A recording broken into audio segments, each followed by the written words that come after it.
اسلامی عقائد میں سے نا ایک بنیادی عقیدہ آخرت ہے۔ جن چیزوں پر انسان ساری زندگی اعمال کرتا ہے وہ چیزیں ہوتی ہیں جو اس کے عقیدے میں شامل ہوتی ہیں۔ عقیدہ جس طرح کا ہوتا ہے اسی طرح کا انسان عمل کرتا ہے، جو اس کی سوچیں ہوتی ہیں، جو افکار ہوتے ہیں، اسی طرح اپنے شب و روز گزارتا ہے۔ جن لوگوں کا عقیدہ آخرت مضبوط ہوتا ہے نا کہ ہم نے اللہ کی بارگاہ میں کھڑے ہونا ہے، ہم نے اس کی بارگاہ میں جا کے اپنے اعمال کا حساب دینا ہے، عقیدہ آخرت مضبوط ہو تو لازمی طور پر اعمال سنور جاتے ہیں۔ انسان جواب دہی کے تصور کے ساتھ اپنے معاملات زندگی کو بار بار صحیح کرنے کی کوشش کرتا ہے۔ عقیدہ آخرت اسلامی عقائد میں بنیادی فکر کا عقیدہ ہے، اساس ہے عقائد کی۔ اگر کسی شخص کا یہ خیال ہو جائے کہ میں بس یہی زندگی ہے، کھا لو پی لو موج کرو، تو ظاہر ہے وہ فنا کا نام جب رکھ لے گا زندگی کو اور وہ دوبارہ اٹھنے کا قائل ہی نہیں ہوگا تو وہ تو کسی قانون کا پابند ہی نہیں رہے گا، وہ تو کسی چیز کی پابندی نہیں کرے گا، کسی چیز سے پرہیز نہیں کرے گا، من چاہی زندگی گزارے گا۔ عقیدہ آخرت، اللہ کی بارگاہ میں کھڑا ہونے کا تصور، یہ انسان کو سوار دیتا ہے۔ یہ ایک ایسا مراقبہ ہے جو تزکیہ نفس کر دیتا ہے، انسان کا باطن سنور جاتا ہے، اخلاقیات میں تبدیلی آتی ہے۔ پھر کوئی کیمرہ بھی نہ لگا ہو نا، کوئی بھی نہ دیکھ رہا ہو تو بندہ پھر بھی نیک ہو جاتا ہے، چونکہ اس کا خیال ہوتا ہے میرا رب مجھے دیکھ رہا ہے، صبح قیامت میں اپنے رب کی بارگاہ میں کھڑا کیا جاؤں گا۔ تو عقیدہ آخرت کی مضبوطی، اس تصور کا مضبوط ہونا امت مسلمہ کے لیے نہایت ہی ضروری ہے۔ آپ دیکھیے قرآن مجید فرقان حمید ہماری توجہ دلاتا ہے، اور سورۃ القیامہ کے اندر اللہ کریم نے ارشاد فرمایا ایحسب الانسان، کیا آدمی اس گھمنڈ میں ہے، کیا انسان کا یہ خیال ہے ان یترک سدی، کہ اسے آزاد چھوڑ دیا جائے گا، اس سے پوچھا نہیں جائے گا؟ کیا انسان یہ سمجھتا ہے اس سے کوئی سوال؟ ایحسب الانسان، کیا انسان اس گمان میں ہے، اس گھمنڈ میں ہے ان یترک سدی، کہ اسے آزاد چھوڑ دیا جائے گا، کوئی پوچھنے والا نہیں ہوگا؟ اسے آزاد نہیں چھوڑا جائے گا، اس پر پابندیاں ہیں، اس پر کچھ قیود ہیں، اسے کچھ حدود بتائی گئی ہیں، اسے ایک دائرہ کار دیا گیا ہے، اسے بتایا گیا ہے کہ یہ حلال ہے، یہ حرام ہے، یہ تیرے لیے جائز ہے، یہ تیرے لیے جائز نہیں ہے۔ اس چیز کی حد تک تو آگے بڑھ سکتا ہے، یہاں سے اس لائن کو تو کراس نہیں کر سکتا، اس پر پابندیاں ہیں، ان پابندیوں کے بیچ رہ کے وہ زندگی گزارے گا۔ اور یہ بھی یاد رکھے، یہ آیت ایک دوسرا معنی یہ دیتی ہے کہ یہ مت سمجھے کہ صبح قیامت اسے چھوڑ دیا جائے گا، اس سے پوچھا جائے گا، اس سے سوال کیا جائے گا۔ اللہ کی بارگاہ میں جب یہ کھڑا ہوگا تو اسے اپنے اعمال کا حساب دینا ہو۔ لازمی طور پر ایک عدالت صبح قیامت لگے گی، جس عدالت میں مجرم پیش ہوں گے، انہیں اپنے جرموں کا حساب دینا ہے، ظالموں کو کھڑا کیا جائے گا، ان سے ان کے ظلم کے بارے میں باز پرس ہوگا۔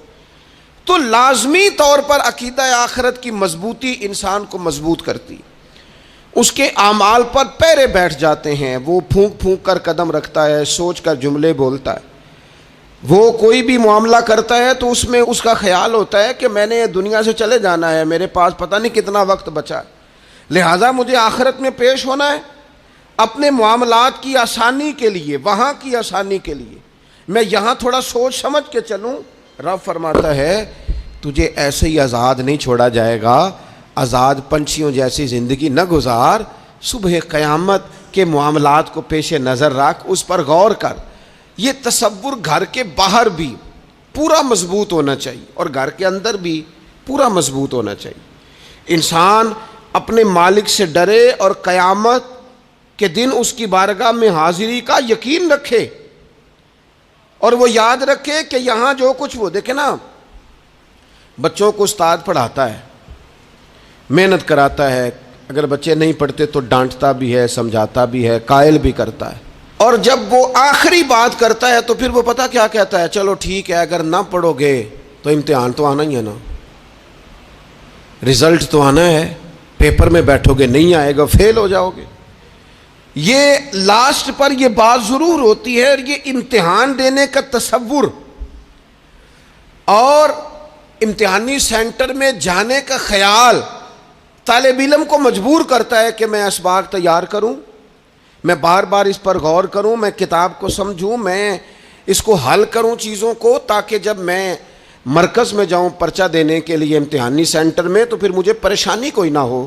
بس سمجھانے کے لیے بات عرض ہے کہ یہاں لوگوں کو بتایا جاتا ہے، قائل کیا جاتا ہے یہ حلال ہے، یہ حرام ہے، یہ تیرے لیے ٹھیک نہیں ہے، یہ تیری حدود ہیں، یہ تیرے قیود ہیں، یہ تیرا دائرہ کار ہے۔ لیکن اگر پھر بھی کوئی بندہ باز نہ آئے، پھر بھی کوئی شخص باز نہ آئے، تو پھر اس کو کہا جائے گا صبح قیامت اللہ خود حساب لے لے گا، پھر تجھے مالک اپنے سامنے کھڑا کرے گا، ثم لتسألن یومئذ عن النعیم، پھر وہ تجھ سے ایک ایک نعمت کے بارے میں سوال کر لے گا، پھر تجھے جواب دینا ہوگا۔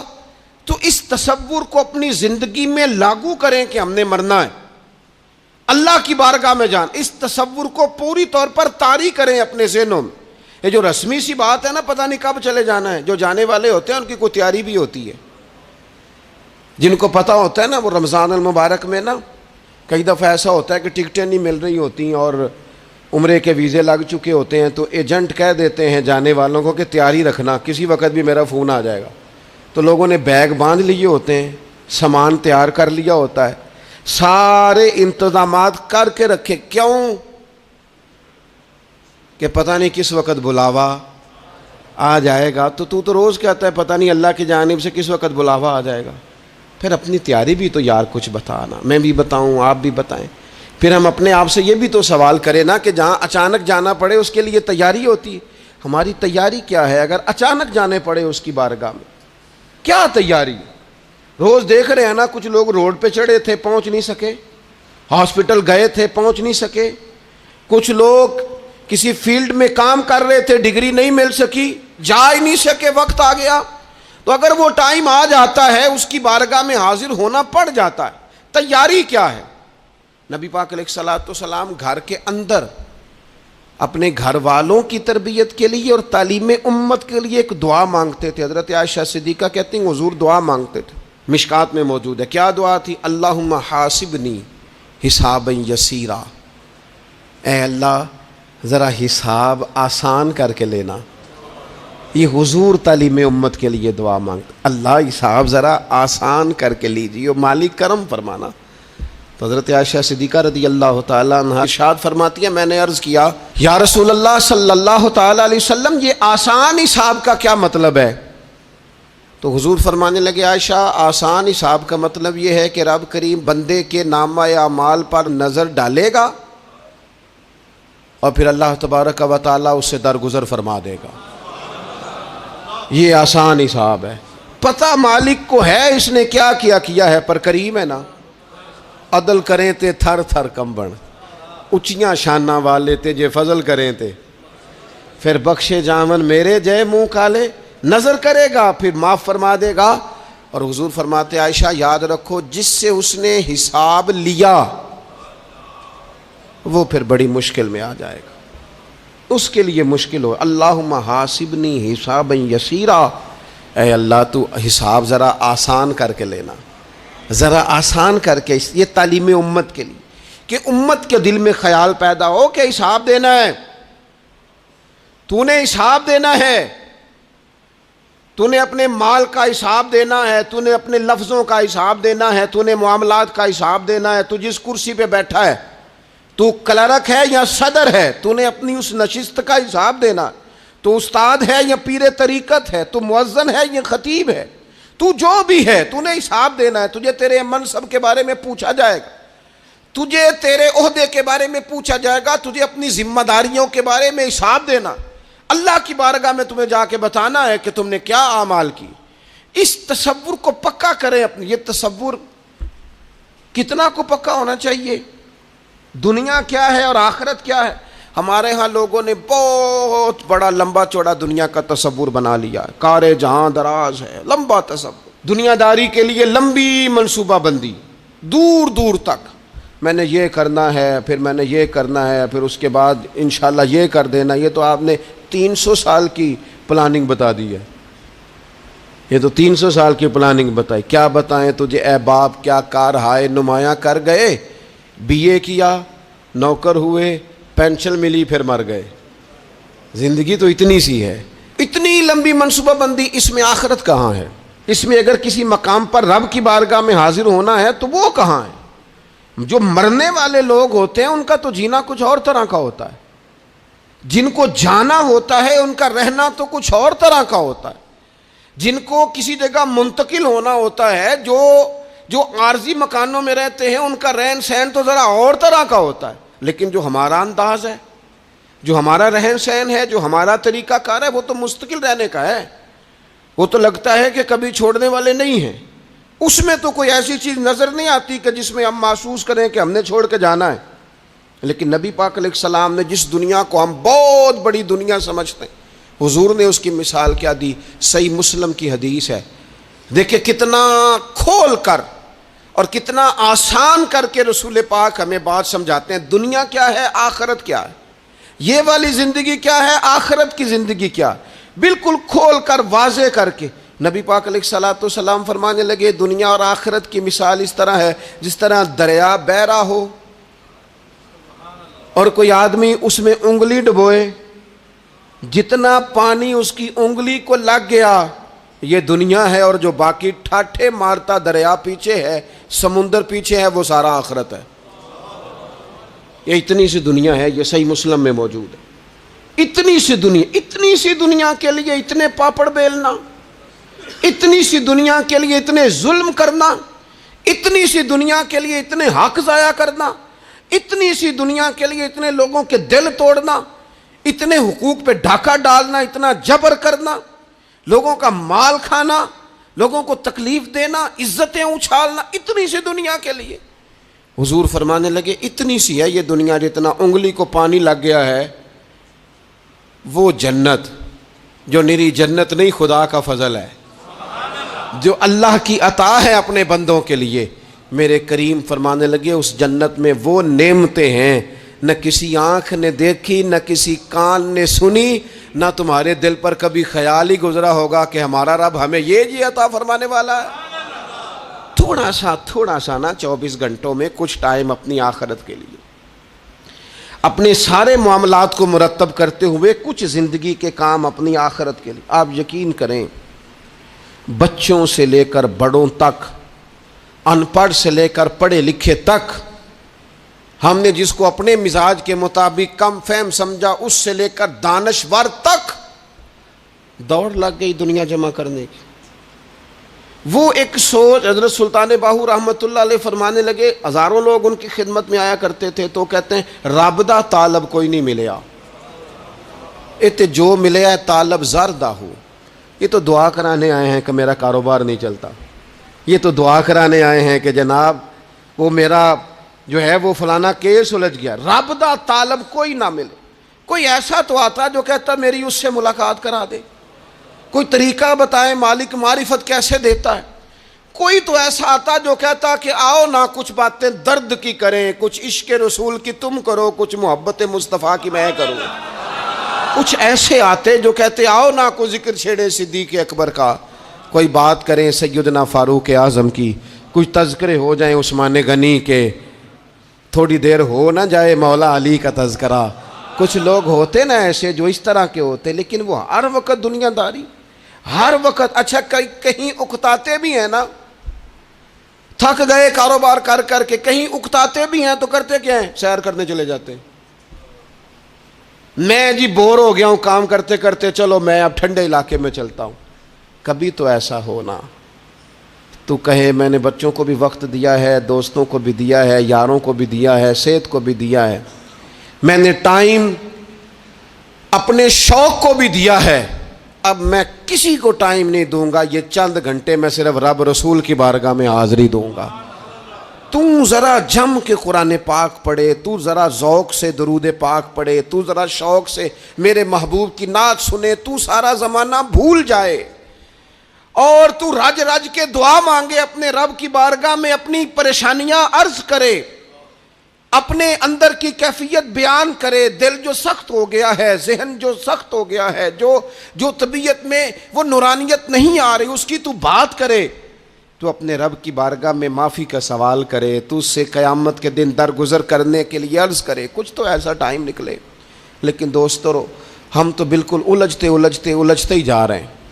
وہ معاملات زندگی ہیں کہ ختم ہی نہیں ہو رہے، شوق ہیں کہ ختم ہی نہیں ہو رہے، باتیں ہیں کہ بڑھتی چلی جا رہی ہیں۔ دور گزر گیا جب لوگ کہتے تھے کہ کوئی درود پاک بتائیں جس سے سرکار راضی ہو۔ ایک کی مسئلہ ہے، کام نہیں چلتا۔ ایک صاحب آئے، کام نہیں چلتا۔ میں نے کہا سورہ واقعہ پڑھا کریں۔ کہتے ہیں حضرت میں بڑی دیر سے پڑھ رہا ہوں۔ میں نے کہا چلیں کچھ صدقات دے کے دیکھ لیں۔ کہنے لگے بڑی دیر سے دے رہا ہوں۔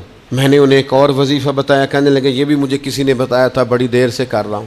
تو میں نے انہیں کہا پھر میری ایک ناقص رائے یہ ہے کہ سارا کچھ کرنے کے بعد اگر ابھی تک پھر بھی آپ سمجھ رہے ہیں نا آپ کی مرضی کے مطابق آپ پر دروازے نہیں کھل رہے، پھر آپ صبر کریں۔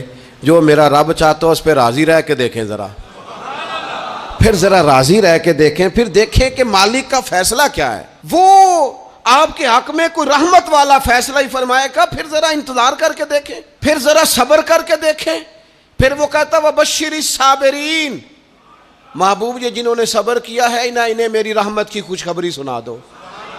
پھر وہ کہتا ہے باقیوں کے پاس مال ہوگا، دولت ہوگی، اقتدار ہوگا، بڑا کچھ ہوگا، ان اللہ مع الصابرین، صبر کرنے والوں کے ساتھ رب کریم ہوگا۔ پھر ذرا ٹھہر ہی جائیں، پھر تھوڑا حوصلہ ہی کر لیں، پھر اس کے فیصلے کا ذرا انتظار کر کے دیکھیں۔ ہم نہ من چاہیے زندگی کے پیچھے پریشان ہیں اپنی آخرت کے، اور آخرت کرتی کیا ہے؟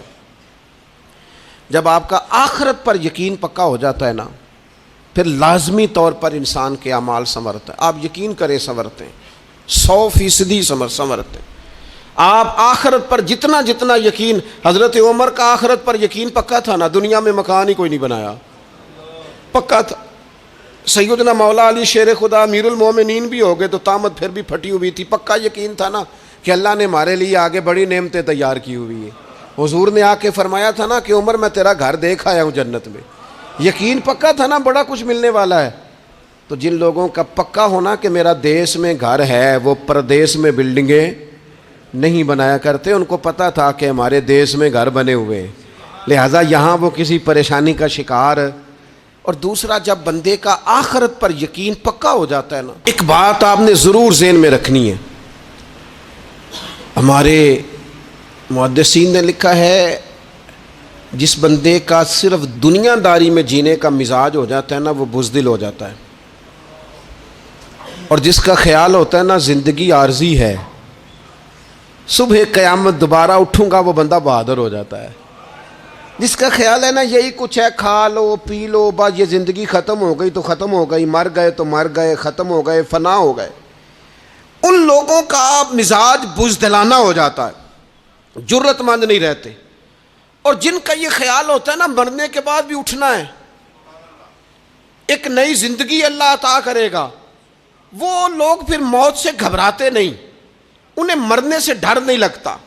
پھر موت کا لفظ کوئی بندہ سنا کہ انہیں بلیک میل نہیں کر سکتا، وہ بندے طاقتور ہو جاتے ہیں، باہمت ہو جاتے ہیں۔ حضرت جابر بن عبداللہ فرماتے ہیں، بخاری میں حدیث ہے، فرماتے ہیں ایک احد والے دن نا ایک صحابی کھجور کھا رہے تھے، تو کھجور کھاتے کھاتے انہوں نے نبی پاک صلی اللہ تعالیٰ علیہ وسلم کی خدمت میں عرض کی، حضور اگر میں آج شہید ہو جاؤں تو کہاں جاؤں گا؟ تو محبوب فرمانے لگے میرا رب اپنے فضل سے تجھے جنت عطا کرے گا۔ حضرت جابر ابن عبداللہ رضی اللہ تعالیٰ عنہ فرماتے ہیں اس بندے نے کیا کیا، اس نے نا کھجور جتنی کھا لی تھی کھا لی، باقی نکال دی منہ سے، تلوار لی، میدان میں گئے، شہید ہو گئے۔ سبق ہمیں کیا دیا؟ کہنے لگے جب مرتے ہی اللہ تعالیٰ جنت عطا کرے گا، پھر کھجور کھاتے کھاتے رہنے والی دیر بھی کیوں کرنی ہے؟ پھر چھوڑو، جنت میں جا کے اللہ کے دیے ہوئے انعام کھائیں گے۔ کھجور کھانے کی بھی دیر برداشت نہیں کی۔ یہ آخرت کا اجر، آخرت میں رب کی بارگاہ میں کھڑے ہونے کا تصور بندے کو طاقتور کر دیتا۔ وہ بزدل، اقبال کیا کہتے ہیں؟ اقبال کہتے ہیں موت کو سمجھے ہیں غافل اختتام میں زندگی، یہ ہے شام میں زندگی، پھر صبح دوام میں زندگی۔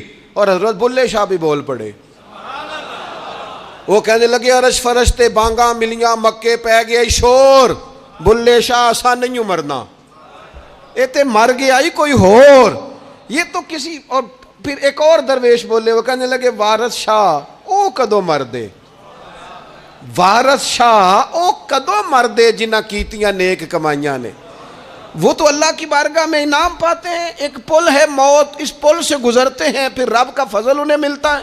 میں کئی دفعہ کہہ چکا ہوں، پھر کہتا ہوں، یہ جب بہت ٹینشن بن گئی نا، ڈپریشن بہت بڑھ گیا، کووڈ-19 کے دن تھے، کرونا کے، تو مجھے ایک سرکاری ادارے میں بلایا گیا جہاں اس عملے کو میں نے گفتگو کرنی تھی، اس عملے سے جو مریضوں کو دیکھ رہا تھا. کہنے لگے، مجھے وہاں کے جو ہیڈ تھے کہنے لگے پیر صاحب بڑا ڈپریشن بڑا ہے، لوگ ڈر رہے ہیں. وقتی طور پہ خوف بھی بڑا تھا. تو میں نے ایک صاحب سے وہاں کہا کہ اتنا خوف کس بات کا؟ کہنے لگے جی مجھے تو زیادہ ہجوم آ جائے تو میرا سانس نہیں نکلتا، تو قبر میں تو کھڑکی کوئی نہیں، تو تصور سوچ سوچ کے میں ڈرتا ہوں. تو میں نے کہا ڈاکٹر صاحب، ماں کے پیٹ میں جو رب آکسیجن دیتا ہے وہ قبر میں بھی دے گا. تو انہوں نے آپ کی طرح سبحان اللہ نہیں کی، کیونکہ وہ ڈاکٹر صاحب تھے نا. سیانے بندے کو سمجھانا بھی کافی سیانے بندے کا کام ہے، وہ زیادہ سیانے تھے. لیکن نا سوتے کو جگانا تو کام ہے، اور اگر جاگتے کو جگانا پڑ جائے تو بہت مشکل کام ہوتا ہے. وہ ڈاکٹر صاحب تھے. وہ کہنے لگے جی حضرت صاحب، وہ تو ماں سانس لیتی ہے تو وہ بچے کو جاتا ہے، وہ آکسیجن ماں کے سانس کی بنیاد پہ ملتی ہے، تو قبر میں وہ کیسے ہوگا؟ میں نے کہا چلیں ٹھیک ہے ڈاکٹر صاحب، آپ کی یہ دلیل بھی مان لیتے ہیں. وہ جو انڈے سے بچہ نکلتا ہے، وہ چاروں جانب کوئی سوراخ ہوتا ہے؟ ڈاکٹر صاحب نے قلم چھوڑ دیا، رکھ دیا. میں نے کہا چلو یہ بھی بتاؤ زندہ ہی نکلتا ہے؟ کہنے لگے بالکل. تو میں نے کہا سونا بھی نکلتا ہے؟ کہنے لگے بڑا ہی پیارا ہوتا ہے. میں نے کہا انشاءاللہ جب ہم قبروں سے نکلیں گے، مصطفیٰ کا صدقہ، یوم نحشر المتقین الی الرحمن وفدا، رب کہتا ہے تم جب نکلو گے نا قبروں سے، متقی مومن جب نکلیں گے تو رب کی بارگاہ میں مہمان بنا کر پیش کیے جائیں گے. اے رب دے پرونے ہون گے قیامت میں، وہ مہمان بنا کر پیش کیے جائیں گے اللہ کی بارگاہ، مہمان بنا کر. دوستو، قبر صرف دوزخ کا گڑھا نہیں ہے، دوزخ کا گڑھا بھی، لیکن اس کے لیے جس نے دنیا میں رہ کے صرف دنیا کٹھی کی، آخرت کے لیے جمع کچھ نہیں کیا، اور جس نے یہاں رہ کے وہاں کے لیے کوشش کی، صبح سے شام تک ڈرا کہیں میرا رب ناراض نہ ہو جائے، کہیں حضور کی بتائی ہوئی حدیں معاذ اللہ مجھ سے کراس نہ ہو جائے. جس نے محتاج زندگی گزاری، اس کی قبر گڑھا نہیں، کھڈا نہیں، بلکہ حضور فرماتے ہیں روضۃ من ریاض الجنہ، اس کی قبر تو باغ ہے، باغ. ایک منٹ کے لیے صرف سوچنا، بندہ فوت اور سیدھا اسے باغ میں چھوڑا ہے کوئی، باغ ہے قبر، باغ. اور باغ بھی معمولی نہیں، معمولی کیاری نہیں، روضۃ من ریاض الجنہ، جنت کے باغوں میں سے باغ. اور باغ اتنا سونا ہے جس میں آنکھ کھلے گی تو پہلی زیارت ہی مدینے والے رسول کی نصیب ہوگی. تو خوف آتا ہے وہاں جاتے ہوئے. پہلے بھی میں نے کہا تھا، پھر کہتا ہوں، او مرحوم آسی نے کہا تھا، آج پھولے نہ سمائیں گے کفن میں آسی، او قبر کی رات ہے ان سے ملاقات کی رات. آج تو ملاقات. تو یہ جو عقیدہ آخرت ہے یہ انسان کو بزدل نہیں کرتا، بہادر کر دیتا ہے. جو لوگ عقیدہ آخرت نہیں رکھتے بزدل ہو جاتے ہیں، اور لازمی طور پر بزدل ہو جاتے ہیں. اسی طرح یہ جو عقیدہ آخرت ہے یہ صبر و تحمل پیدا کرتا ہے انسانی زندگی میں، ٹھہراؤ پیدا کرتا ہے. انسان محسوس کرتا ہے کہ کل دنیا یہ نہیں، آگے بھی اللہ بڑا کچھ عطا فرمانے والا ہے. اس کے مزاج کے اندر تحمل، بردباری، سکون رہتا ہے. یعنی نہیں بھی اگر کسی مظلوم کو انصاف مل سکا دنیا میں تو وہ پھر بھی بے صبرا نہیں ہوتا، وہ ٹھہراؤ کا شکار ہے. اسے پتہ ہے قیامت کے دن بھی ایک عدالت لگے گی، اللہ کی بارگاہ میں جانا ہے. نبی پاک علیہ الصلوۃ والسلام نے فرمایا اگر سینگوں والی بکری نے بغیر سینگوں والی بکری کو تکلیف دی ہوگی تو قیامت کے دن اسے بھی بدلہ دینا پڑے گا. تو یہ تحمل پیدا کرتا ہے، انسان کو ایک حوصلہ ہوتا ہے کہ ساری عدالتیں یہاں نہیں، قیامت میں بھی لگنی. جب انسان عقیدہ آخرت رکھتا ہے نا تو پھر اس کے لیے نا رب کے رستے میں خیرات کرنا بڑا آسان ہو جاتا ہے. پھر نہ وہ محسوس کرتا ہے کہ میں نے سارا کچھ یہاں کے لیے جمع نہیں کرنا، کچھ میں نے وہاں کے لیے بھی جمع کرنا ہے. وہ پھر اپنی آخرت کے لیے کچھ نہ ایک بینک آخرت کا بھی بنا لیتا ہے، اس میں بھی کچھ نہ کچھ جمع کراتا رہتا ہے. اسے پتہ ہوتا ہے کہ میں نے اللہ کی بارگاہ میں حاضر ہونا ہے، وہاں کی بھی کچھ نہ کچھ تیاری. نبی پاک صلی اللہ تعالیٰ علیہ وسلم نے بکرا بھیجا گھر میں ذبح کرنے کے لیے، تو سرکار تشریف لائے سر شام، تو فرمایا کیا بنا؟ عرض کی یا رسول اللہ صلی اللہ تعالیٰ علیہ وسلم سارا بانٹ دیا ہے، محلے داروں میں، رشتہ داروں میں، غریبوں میں سارا بانٹ دیا، بکرے کی ایک دستی صرف بچی ہے، آپ کے لیے رکھی ہے۔ تو حضور نے توجہ کیا دلائی، محبوب نے کس طرف رخ کیا؟ حضور فرمانے لگے اپنے اہل خانہ سے، ازواج مطہرات سے، کریم فرمانے لگے عائشہ وہ جو تم نے بانٹ دیا ہے نا وہ سارا ہی بچ گیا ہے، وہ سارا ذخیرہ ہو گیا، وہ جمع ہو گیا ہے آخرت کے لیے، وہ ہمارے پاس بچ گیا ہے۔ یہ جو تم سمجھتے ہو نا یہ بچا کے رکھا ہے، یہ تو ہم استعمال کر لیں گے، وہ ہم نے سیو کر لیا ہے، وہ بچ گیا ہے۔ حضرت ابو ذر غفاری رضی اللہ تعالیٰ عنہ اپنے خادم سے کہنے لگے کہ مجھے پتہ چلا ہے یہاں فلاں جگہ کچھ غریب لوگ آئے ہیں، تو اس طرح کرنا، جو اچھا اونٹ ہے نا میرے اونٹوں میں سے، اچھا اونٹ وہ ذبح کر کے نا تو ان سارے گھروں میں تقسیم کر دو، جتنا گوشت وہاں بھیجو گے اتنا ہی میرے گھر میں بھی بھیج دینا۔ آپ کا وہ خادم کہتا ہے میں نے اپنی سمجھ کے مطابق اچھا اونٹ ذبح کر کے گوشت بنا کے میں نے بانٹا، اور میں نے اس طرح کیا کہ وہ حضرت ابو ذر غفاری کے گھر بھی اتنا ہی گوشت بھیجا جتنا تمام غربا کے ہاں میں نے بانٹا تھا۔ شام کو جناب ابو ذر غفاری اپنے اونٹوں کے باڑے میں آئے جہاں باندھا کرتے تھے اپنی حویلی میں، تو آ کے دیکھا کہ وہ سرخ بہترین اونٹ جو سب سے بہترین تھا وہ تو کھڑا ہے۔ تو آپ اپنے خادم سے کہنے لگے میں نے تمہیں کہا تھا جو سب سے اچھا ہے اس کو ذبح کرنا، تو وہ کہنے لگا حضور وہ باقیوں میں سے سب سے اچھا تھا، اس سے ہی تھوڑا سا کمزور تھا، اور یہ تو آپ کی سواری کے لیے ہے نا، یہ تو آپ کے کام آتا ہے، اس پہ تو آپ سفر کرتے ہیں، اس لیے میں نے اسے چھوڑ دیا، اور اس کے بعد جو سب سے اچھا تھا وہ میں نے ذبح کر دیا۔ تو حضرت ابو ذر غفاری فرمانے لگے تو شاید سمجھا نہیں، میں اسے بھی سواری کے لیے رکھنا چاہتا تھا پر اپنی آخرت کی سواری کے لیے، میرا دل تھا وہ جو آخرت میں سفر کرنا ہے نا، دشوار گزار گھاٹیاں ہیں، ان گھاٹیوں کے لیے وہ اونٹ میرے کام آ جائے گا، لہذا میں نے تجھے کہا تھا جو سب سے بہتر ہو وہ دے دینا تاکہ ذرا میری آخرت کی سواری بن جائے، تاکہ میں ذخیرہ کر لوں۔ بڑا دیا بال بچوں کو، بڑا دیا بہن بھائیوں کو، بڑا دیا دوست احباب کو، بڑے قرضے دیے ادھر ادھر، لیکن ساری زندگی دیے، ایک موقع پر صرف آپ نے کسی کو انکار کیا نہ، ایک موقع پر، تو وہ پچھلے جو 99 دفعہ آپ نے دیا ہوتا ہے وہ اس کا بھی منکر ہو جاتا ہے، وہ کہتا ہے تو نے کدی کام تے کام ہی نہیں آیا، وہ تو نے تو میری امید ہی توڑ دی۔ وہ سارے شکوے ساری زندگی کہاں خرچ کر دی بلا، کس مقام پر؟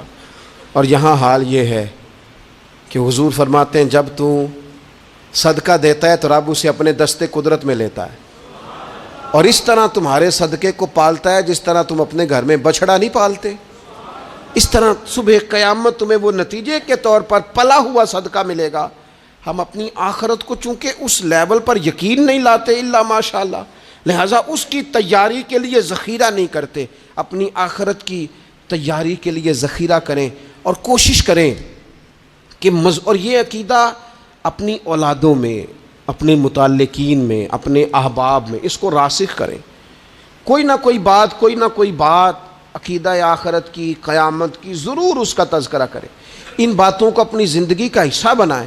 اگر عقیدہ آخرت نہ ہو تو دنیا کی ساری چیزیں ویسے ہی لوگوں کو عجیب لگنے لگ جائیں، اگر کوئی قیامت ہی قائم نہ ہو تو مظلوم رہ گیا، ظالم نے تو پھر ظلم ہی کمایا، وہ تو پھر دندناتا پھرے گا۔